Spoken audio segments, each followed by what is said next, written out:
تو سب کی محبتوں کا خیال کیا، ذرا رب کی محبت کا بھی تو خیال کرو۔ جو بات آخری عرض کرنے چلا تھا، ایک حدیث پڑھنے چلا تھا، آؤ میرے اللہ کی کہ فرمان پر عمل کرو، آج سے پہلے جو ہوا سو ہوا، آج سچی توبہ کر لو، اپنی آپ کو بدل دو، زندگی میں تبدیلی پیدا کر لو، زندگی میں انقلاب پیدا کر لو۔ پتا ہے اللہ نے کیسے کیسوں کو معاف کیا؟ بس یہ روایت پڑھ کے بات ختم کروں گا، تاکہ میرا جوان جو گانے سن کر مجرم ہو گیا، جو زنا کر کے مجرم ہو گیا، جو عورتوں سے پیار کے نام پہ مجرم ہو گیا، ان کو دھاڑس بندے کہ ہم توبہ کریں تو اللہ ہمیں معاف کرے گا، اللہ ہماری مغفرت کرے گا۔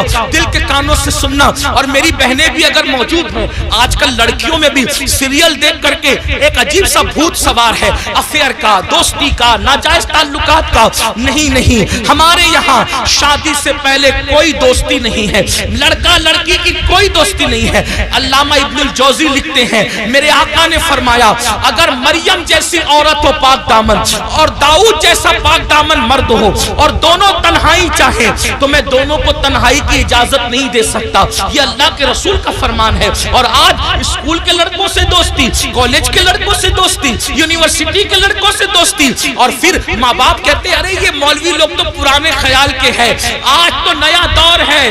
اگر میری بیٹیا کسی لڑکے سے دوستی کر رہی ہے تو کیا ہماری بیٹی ایسی پاپی ہے، ایسی مجرم ہے؟ میں کہتا ہوں سن لو، کسی کی بیٹی پاپی نہیں ہوتی، کسی کی بیٹی مجرم نہیں ہوتی، مگر اندر جو نفس ہے، نفس وہ برائی کا حکم دیتا ہے، وہ برائی پہ ابھارتا ہے۔ بیٹیاں کسی کے ساتھ نہ بھاگتی اگر گھروں کے اندر پردے کا نظام ہوتا، اگر گھروں میں تقدس کا نظام ہوتا، اگر گھروں میں پارسائی کا نظام ہوتا۔ ہماری بیٹیوں کو 50 سال پہلے چچا زاد بھائی سے بھی پردہ کرایا جاتا تھا، مامو زاد بھائی سے بھی پردہ کرایا جاتا تھا، خالہ زاد بھائی سے بھی پردہ کرایا جاتا تھا، دیوروں سے بھی پردہ کرتی تھی، جیٹ سے بھی پردہ کرتی تھی، بہن بھائی سے بھی پردہ کرتی تھی۔ اور آج اسکول کے لڑکوں سے دوستی نہیں۔ کسی کو برا لگتا ہے، 1000 بار برا لگے، ہمارا مذہب یہی ہے اور یہی ہے۔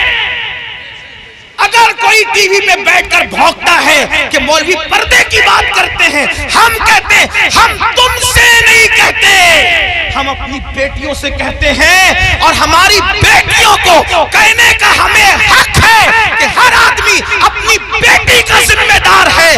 بیٹی صرف اس کے باپ کی بیٹی نہیں، بیٹی تو پوری ملت کی بیٹی ہوتی ہے، بیٹی تو پوری قوم کی بیٹی ہوتی ہے۔ میرے نبی نے حاتم طائی کی بیٹی کو جب بغیر دوپٹے کے دیکھا تو اپنی مزمل و مدثر والی چادر اس کے سر پہ ڈال کر دنیا کو پیغام دیا، بیٹی کسی کی بھی ہو، بیٹی تو بیٹی ہوا کرتی۔ ہمارے یہاں بیٹی کی اہمیت ہے، اور یہ تو ظلم کرتے ہیں۔ یہ تو پردہ ظلم لگتا ہے تمہیں؟ کیوں ظلم لگتا ہے پتہ ہے؟ میں گالی گلوچ کا عادی نہیں، لیکن ایک بات آپ کو بتا، پردہ ان کو ظلم کیوں لگتا ہے؟ کتے چاہتے ہیں کہ بکری باہر نکلے، کتے چاہتے ہیں کہ بکری باہر نکلے۔ کیوں کتے صاحبوں؟ بکری سے تمہیں اس کی آزادی سے کیا پیار؟ کہا یہ گھر میں رکھا اس کے مالک نے ظلم ہے۔ ہم نے کہا ظلم نہیں، مالک کی محبت ہے۔ وہ جانتا ہے کہ آوارہ کتے باہر بیٹھے ہوئے ہیں، اگر بکری کو باہر بھیجوں گا تو نوچ نوچ کر کھا جائیں گے۔ اس نے محبت سے گھر میں رکھا ہے تاکہ آوارہ کتوں کی نظر نہ پڑے۔ تو ایک مالک کے نزدیک بکری کی جتنی عزت ہے، اس سے کروڑوں درجہ زیادہ ہمارے یہاں بیٹی کی عزت۔ توجہ آپ کی، ہمارے اب آپ کہیں گے بیٹی کی کیوں اتنی عزت ہے؟ میں نے کہا اس لیے اتنی عزت ہے کہ ہمارے یہاں بیٹی کا روپ معمولی روپ نہیں ہے، بیٹی کا روپ سیدہ، طیبہ، طاہرہ، خاتون جنت فاطمۃ الزہرا کا روپ ہے، اور وہ ایسا روپ ہے کہ جس کے لیے پوری کائنات کھڑی ہوتی ہے۔ جب وہ شہزادی نبی سے ملنے آتی ہے تو میرا نبی ان کے استقبال کے لیے کھڑا ہو جاتا ہے۔ بیٹی بیٹی یہ ہے، اوروں کی یہاں بیٹی کیا ہے مجھے نہیں پتا، ہمارے یہاں بیٹی، اب سن لے بیٹی کیا ہے، ہمارے یہاں بیٹی فاطمۃ الزہرا ہے، ہمارے یہاں بیٹی بنت صدیق عائشہ صدیقہ ہے، ہمارے یہاں بیٹی حضرت سیدہ زینب کبریٰ ہے۔ جب بیٹے کٹ جاتے ہیں تو بیٹی ہی ہے جو پورے قافلے کو کربلا سے بچا بچا کر کے مدینہ منورہ تک لاتی ہے۔ اس لیے بیٹی کی عزت، ہمارے بیٹی کی عزت اس لیے، ہمارے بیٹی برتن جھاڑو کرنے والی کا نام نہیں، ہمارے بیٹی کپڑے دھلنے والی کا نام نہیں، ہمارے بیٹی وہاں کھڑے رہ کر خطبہ دینے والی کا نام ہے۔ جہاں مرد کٹ جائیں تو پھر بیٹی بولتی ہے اور اس شان سے بولتی ہے کہ لگتا نہیں کہ بیٹی بول رہی ہے، ایسا لگتا ہے جیسے بیٹی کا بابا بول رہا ہے۔ اور ہوا دربار کوفہ اور دمشق میں جب علی مرتضیٰ کی باب مدینۃ العلم کی شہزادی زینب نے خطبہ دیا تو دیواریں دہل گئی اور لوگ کہنے لگے علی کہاں سے آ گئے؟ تو لوگوں نے کہا علی نہیں ہے، علی کی شہزادی بول رہی ہے۔ یہ ہمارے یہاں بیٹیاں، بیٹیوں کا مقام، اس لیے ہم بیٹیوں کو بہت عزت سے، بہت عزت، ہمارے یہاں بیٹی جنت ہے، جنت۔ ہمارے یہاں بیٹی پیٹ میں ٹکڑے کر کے گٹر میں بہانے والی چیز نہیں ہے، بیٹی بیٹی چومنے والی۔ جو نبی کا غلام ہے وہ بیٹی کو کیسے ٹکڑے کر سکتا ہے؟ بلکہ ٹکڑے، توجہ کرنا جملے پہ، بیٹی کو نبی کا غلام ٹکڑے نہیں کرتا بلکہ اپنے جگر کا ٹکڑا قرار دیتا ہے، کیونکہ رسول اللہ نے اپنی شہزادی کے لیے کہا فاطمہ بضعۃ منی، وہ تو میرے جگر کا ٹکڑا ہے۔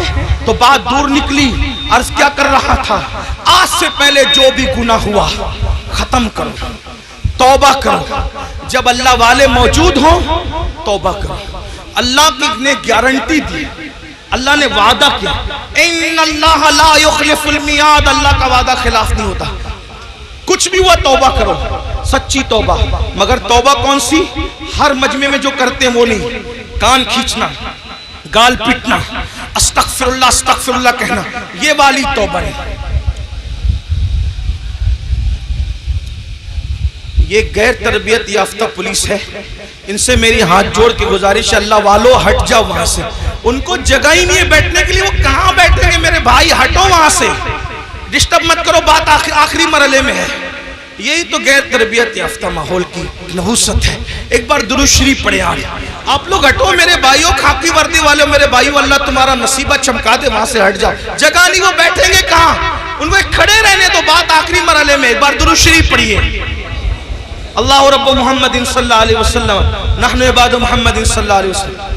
پہلی بات تو سنیوں کے جلسے میں پولیس کا کوئی کام ہی نہیں ہے، ڈنڈے والوں کو، یہ ڈنڈے والی قوم نہیں، یہ جھنڈے والی قوم ہے، یہاں کوئی ڈنڈا نہیں نکلنا چاہیے۔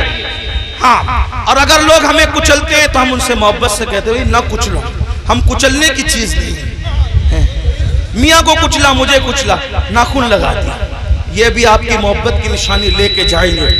ہاں، ناخن، اچھا، اچھا، معاف کیجئے، میں سمجھ رہا تھا میرے سر حضرت فرما رہے خاکساران حق ہے، یہ میرے مجاہد ملت کی ٹیم، مجھے ایسا لگا پولیس والے، لیکن وہ میں سوچ رہا تھا اتنی بدنظمی کیوں کر رہے ہیں میرے بھائیوں، یہ غوث پاک کی محفل ہے، غوث پاک کی محفل جو سجتی تھی، یہ اس کا بچا ہوا حصہ، یہ ان کی خیرات ہے، اپنا کوئی کمال نہیں، جلسے والوں کوئی کمال نہیں، یہ غوث پاک جس کو بلاتے اس محفل میں وہ آتا ہے، یہاں ڈنڈے کا استعمال نہیں ہونا چاہیے۔ وہ خاکساران حق کو میں سلام کرتا ہوں، مجھے ایسا لگا کہ پولیس والے، لیکن بہرحال ان کو بھی سلام، ان کی اللہ انہیں برکتیں دے، لیکن تھوڑا سا وہ بھی دماغ سے کام لے، ان کو جگہ نہیں بیٹھنے کے لیے، کہاں بیٹھے گا انسان، اسٹیج پہ جگہ نہیں، لوگ کھڑے ہوئے ہیں، ہم ان کو ابھی بیٹھنے کے لیے کہتے ہیں ان پہ ظلم نہیں ہوگا، کیسے کہ ان کو بیٹھنے کے لیے، کیونکہ جگہ نہیں ہے، جگہ نہیں ہے۔ یہ تو حضرت اختر میاں رحمۃ اللہ تعالیٰ علیہ پر رسول اللہ کی خاص نگاہ ہے، ان کے مرشد حضور سرکار کلام کی خاص نگاہ ہے کہ ان کی محفل میں اتنے لوگ جمع ہو گئے، ورنہ آج کس کے لیے کون آتا ہے؟ تو بات آخری کر رہا تھا، اس کو سن لے، بات ختم۔ ایک بار درود شریف بلند آواز سے، اللہ رب محمد صلی اللہ علیہ وسلم، نحن عباد محمد صلی اللہ علیہ وسلم صلاۃ و سلام علیکم. آخری بات، کچھ بھی کیا توبہ کرو. وہ والی نہیں کان کھینچنا، گال پیٹنا، استغفر اللہ، وہ والی. کون سی توبہ؟ جیسے بکری کے تھن سے دودھ نکلے اور دوبارہ اسی سوراخ سے تھن میں نہ جائے، ایسی گناہ سے نکلو، پھر ادھر کا رخ مت کرو، پھر مت پلٹ کر جاؤ اس طرف. یہ توبہ. ایسی توبہ کرنے والوں کے ساتھ جنت کی ضمانت ہے، جنت کی بشارت ہے. سدھر جاؤ. تو بستی میں بات کر رہا تھا، بیچ میں نکل آئی کہ جب تک وہ زندہ تھے بزرگ کہتے ہیں کہ اللہ ان کو معاف کرنے کے لیے تیار تھا. معافی مانگ لو میں معاف کر دوں گا. انہوں نے توبہ نہیں کی. اب مر گئے اور عذاب میں گرفتار ہو گئے تو میں کہتا ہوں یہ اللہ ان سے صلح کر لے، اللہ ان سے صلح کر لے. لیکن اب جب عذاب میں گرفتار ہو گئے تو اب اللہ ان سے صلح کرنے کو تیار. یہ اللہ سے صلح کرنا چاہتے لیکن اللہ ان سے صلح کرنے تیار. اس لیے مرنے سے پہلے توبہ کر لو. جو حدیث پڑھنا ہے وہ یہ حدیث مختصر سے وقت میں پڑھتا ہوں. میرے وقت میں جو میں نے 1 گھنٹہ متعین کیا تھا 10 منٹ کا ٹائم رہ گیا، اس میں بات پوری کر لوں. حدیث پاک کا مفہوم ہے. کئی کتابوں کے اندر یہ حدیث ہے جس کو فقیہ ابو اللہ سمرقندی نے لکھا، علامہ ابن الجوزی نے لکھا. میں وہاں سے بطور مفہوم پڑھ رہا ہوں. سیدنا فاروق اعظم ایک مرتبہ رسول اللہ صلی اللہ علیہ وسلم کے دربار میں آ رہے تھے، حاضری دے رہے تھے. دروازے پہ کیا دیکھا؟ ایک جوان ہے، خوبصورت جوان، جو خاک اٹھاتا ہے اپنے سر پہ ڈالتا ہے، خاک اٹھاتا ہے اپنے سر پہ ڈالتا ہے، روتا ہے، بلکتا ہے، آہیں بھرتا ہے. فاروق اعظم نے فرمایا رسول اللہ کی چوکھٹ پر یہ کام تم کر رہے ہو؟ خاک اٹھا کے سر پہ ڈالتے ہو، روتے ہو، بلکتے ہو، آہیں بھرتے ہو، بات کیا ہے؟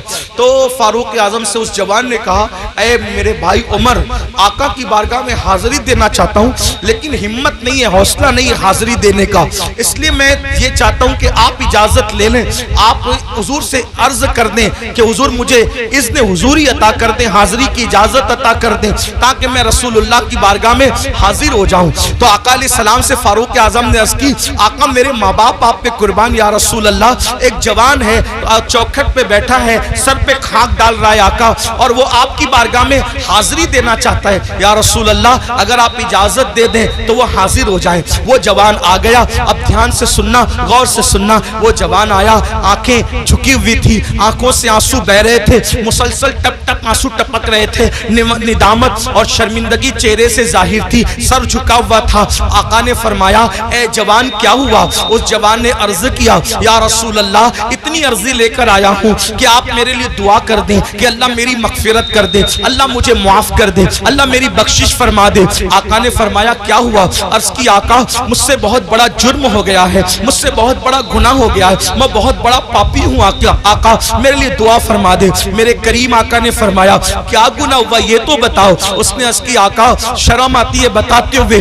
ایسا گناہ ہو گیا ہے اب اس کا ذکر کرتے ہوئے شرم آتی ہے، بہت بڑا گناہ ہے آقا. کریم آقا نے فرمایا کیا تیرا گناہ زمین کی وسعتوں سے بڑا ہے؟ عرض کی ہاں آقا میرا گناہ زمین کی وسعتوں سے بڑا ہے. پھر فرمایا کیا تیرا گناہ آسمانوں سے بھی بڑا؟ عرض کی ہاں آقا میرا گناہ آسمانوں سے بھی بڑا ہے. کیا تیرا گناہ سمندر کی جھانک سے بڑا ہے؟ ہاں آقا میرا گناہ سمندر کی جھانک سے بڑا ہے. میرے کریم آقا نے پھر اس کو ذہن دیا. اب آقا توجہ کریں، آقا کیسے کریم ہے. آقا فرماتے ہیں کیا تیرا گناہ اللہ کی رحمت سے بھی بڑا ہے؟ تیرا گناہ اللہ کی رحمت سے بڑا ہے. اس نے سر جھکایا، خوب رویا اور روتے ہوئے کہا نہیں آقا میرا گناہ اللہ کی رحمت سے بڑا کبھی نہیں ہو سکتا، اللہ کی رحمت بہت بڑی ہے. اس وقت میرے کریم آقا نے فرمایا بتا کیا ہوا؟ اب وہ جوان کہتا ہے میں پھر معذرت چاہتے ہوئے حیا کے پردے میں تھوڑا سا کھل کر کے تاکہ سب کو بات سمجھ میں آئے. اس جوان نے کہا آقا بات اتنی ہے کہ میرے نفس نے مجھ پر غلبہ کیا اور میں جو ہے نفس کا غلام بن کر میں نے یہ کرتا تھا کہ میں جب بھی کوئی مر جاتا انتقال کر جاتا تو میں لوگوں کے کفن چراتا تھا، میں لوگوں کے کفن چوری کرتا تھا. اس زمانے میں کپڑا ہاتھ سے بنا جاتا تھا، کپڑوں کا قلت تھی تو لوگ کفن بھی چراتے تھے. آج شاید یہ گناہ دنیا میں نہیں ہوگا کفن چوری کا، کیونکہ کپڑا اتنا سستا ہو گیا، اتنی وافر مقدار میں ہو گیا کہ لوگ کوئی کفن وفن نہیں چراتے ہوں گے. آج یہ گناہ دنیا میں شاید نہیں ہوگا انشاءاللہ. لیکن بہرحال اس جوان نے عرض کی میرے آقا میں کفن چوری کرتا تھا اور پھر ایک قبر پر میں گیا کفن چوری کرنے. تو جیسی میں نے کفن نکالا خوبصورت سی لڑکی تھی. میں علامہ ارشد القادری کا سہارا لیتے ہوئے تھوڑا سا آپ کے دماغ میں بٹھانے کے لیے بات عرض کروں. اللہ اللہ، یعنی کہ بات یوں ہے کہ چاندنی رات تھی، قبرستان کا سناٹا تھا اور قبرستان میں میرے سوا کوئی نہیں تھا. چاند کی دودیا دودیا روشنی جو ہے وہ چھن چھن کر کے آ رہی تھی، قبروں پر پڑ رہی تھی. سکون تھا، سناٹا تھا، کیف و سرور کا ماحول تھا. میں نے تازہ سی قبر کھولی. کھولنے کے بعد میں نے جیسی لاش نکالی، وہ کسی مرد کی لاش نہیں تھی، وہ کسی عورت کی لاش تھی. عورت میں بھی ایک دوشیزہ یعنی خوبصورت جوان کی لاش تھی. جیسے ہی میں نے کفن نکالا، چاند کی دودیا روشنی اس کے خوبصورت جسم پہ پڑی اور وہ لڑکی اور خوبصورت دکھنے لگی. شیطان اور نفس نے مجھ پہ مکمل غلبہ کیا اور مجھے جکڑ لیا، مجھے پکڑ لیا اور مجھ سے وہ کچھ کرا دیا. اب میں بیان نہیں کر سکتا. یعنی کیا کرایا؟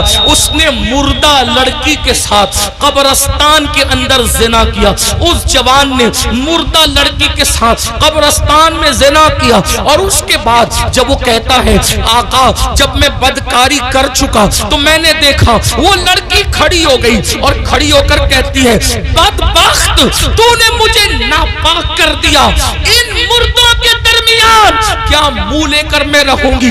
کیا منہ لے کر رہوں گی؟ تو نے مجھے ناپاک کیا، تو نے مجھے ناپاک کیا. خدا تجھے کبھی معاف نہ کرے، خدا تجھے کبھی معاف نہ کرے، خدا تجھے کبھی معاف نہ کرے. میں بھاگا، کفن اور لڑکی کو چھوڑ کے بھاگا. آقا او دن اور آج کا دن ہے، قرار نہیں، سکون نہیں، اطمینان نہیں. کھاتا ہوں، صدائے باز گشت کانوں میں ٹکراتی ہوئی محسوس ہوتی ہے. لیٹتا ہوں، صدائے باز گشت کانوں میں ٹکراتی محسوس ہوتی ہے. آقا پریشان ہوں، کہیں قرار نہیں، کہیں سکون نہیں. زندگی میں گناہ کرتے کرتے یہ لمحات ضرور آتے ہیں جب انسان گناہ کر چکا ہوتا ہے تو اللہ اس پر تباہی مسلط کر دیتا ہے. اللہ نہ کرے کوئی اس منزل پر پہنچے. اے میرے آقا کے غلاموں، میرے آقا کا نام لینے والوں، اس سے پہلے کہ یہ منزل آپ پر ہم پر آئے اللہ کی بارگاہ میں رجوع ہو جاؤ، گڑ گڑا جاؤ. حضرت ذوالنون مصری کہتے ہیں اللہ کے یہاں آنا کیسے آنا، طریقہ بتاتے ہیں. حضرت ذوالنون مصری طریقہ کیسے آنا؟ ایسے آنا جیسے بچہ ماں کے یہاں آتا ہے. کیسے آتا ہے؟ ماں سے لپٹتا ہے، ماں کہتی ہے ہٹ. ذوالنون مصری کا انداز صوفیہ نے اسی طریقے سے دین سمجھا. حالانکہ اللہ کی ذات تمثیل سے پاک ہے. کہتی ہے اللہ کے یہاں ہو ایسے ہو جیسے بچہ ماں کے. ماں کیا پیار کر سکتی ہے؟ وہ تو 70 ماؤں سے زیادہ، کروڑوں ماؤں سے زیادہ وہ پیار کرتا ہے. کہتے ہیں ذوالنون بچہ ماں کے پاس آتا ہے، ماں کہتی ہے ہٹ، پھر وہ آ کے لپٹتا ہے. ماں کہتی ہے ہٹنا، پھر وہ آ کے لپٹتا ہے. ارے چھوڑ، پھر لپٹ. جب لپٹتا ہے ماں کی ممتا اس کو سینے سے لگا ہی لیتی ہے. بلا تمثیل اللہ کے بندو، ماں کا پیار کوئی حیثیت نہیں رکھتا. میرا اللہ اتنا پیار کرتا. وہ جوان کہتا ہے سکون نہیں آقا، قرار نہیں آقا. میرے کریم آقا کہتے ہیں کہ جو جتنا علم والا ہوگا وہ اتنا اللہ سے ڈرے گا، جو اللہ کا جتنا قریبی ہوگا اتنا اللہ سے ڈرے گا. جیسے اس نے کہا میں نے زنا کیا مردے کے ساتھ، ایسے حضور علیہ السلام نے کہا جلدی باہر نکل، ہے جوان جلدی نکل، مجھے ڈر لگتا ہے تیری وجہ سے آگ نہ برس. کچھ لوگ یہ روایت پڑھتے ہوئے کہتے ہیں حضور نے بھگا دیا. نہیں، حضور نے اس کو نفرت کی وجہ سے نہیں بھگایا. حضور نے اللہ کی خشیت کی وجہ سے اس کو کہا جلدی نکل. ورنہ وہاں تو شان یہ چور حاکم سے چھپا کرتے ہیں یا اس کے خلاف، تیرے دامن میں چھپے چور انوکھا تیرا. اس عطے دی ہے خدا نے دامن محبوب کو، جرم کھلتے جائیں گے اور وہ چھپاتے جائیں گے. آپ روتے جائیں گے، ہم کو ہنساتے جائیں گے. آقا نے کہا جلدی نکل جوان، آگ نہ برس پڑے، جلدی نکل. وہ جوان نکل گیا. اب اس کا رونا، آہیں بھرنا، گڑ گڑانا اور بڑھ گیا. آنکھ سر پہ خاک ڈال. 1 دن 2 دن 3 دن کہتے 40 دن بیت گئے. ایک دن اس نے کہا اللہ اگر میرا گناہ واقعی اتنا بڑا ہے کہ تیرے یہاں معافی نہیں ہے، نہ اس کی نہیں ہے، تو مجھے ایسا عذاب دے، نہ مجھ سے پہلے کسی کو نہ میرے بعد کسی کو، دے ایسا عذاب. اور اگر تیرے یہاں معافی ہے اور میرا گناہ تیری رحمت سے بڑا نہیں ہے اور ہرگز نہیں ہے، تیری رحمت بڑی ہے. سبقت رحمتی علی کو بتا دے کہ تو نے مجھے معاف کر دیا. بس اتنا کہنا تھا کہ بلبل سدرہ جبریل امین آئے اور آقا کو سلام پیش کیا. عرض کی آقا کیا حال ہے اس زانی کا؟ آقا نے کہا دیکھو جبریل کیا کیا اس نے. تو جبریل کہتے ہیں مبارک ہو آقا، آپ کے صدقے میں اللہ نے اس کو بخش دیا،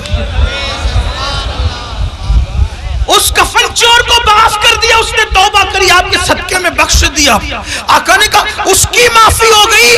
کہا حضور صرف اس کی معافی نہیں ہوئی بلکہ اللہ نے فرمایا محبوب کی امت سے پیار اتنا ہے کہ محبوب کو جا کے بتا دو اگر اس کفن چور سے بھی بڑھ کر کوئی گناہ کرے گا اور سچی توبہ کرے گا اللہ کا وعدہ ہے اللہ اس کو بھی معاف کر دے گا.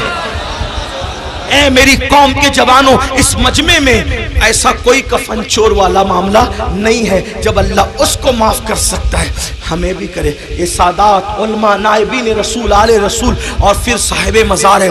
کیا سچی توبہ کر نہیں سکتے ہم لوگ؟ بولو نہیں کر سکتے؟ کر سکتے ہیں نا.